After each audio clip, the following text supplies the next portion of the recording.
ولی باجاره حسکش بود دانینا مکانیزمaya Avakirina Sûriyeke Aştiyane kongrek hat Lidarxistin. Rêxistina hevkariya mirovî û geşbêdanê bi hevkariya Wezareta Karên Derve Federala Swîsrayê û dibin duruşmeya rûbirûbûna bi dema borî re ber bi Mekanîzmaya Avakirina Aştiya Sûriyê ve kongre Lidarxist.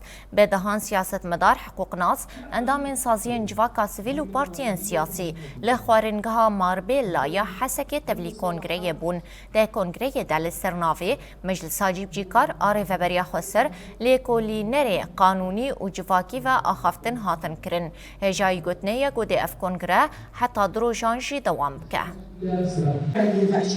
لأن المرأة هي الأسرة، هي المعلمة، هي الأخت، هي إلى آخره، فيكون ذلك عن تمكين.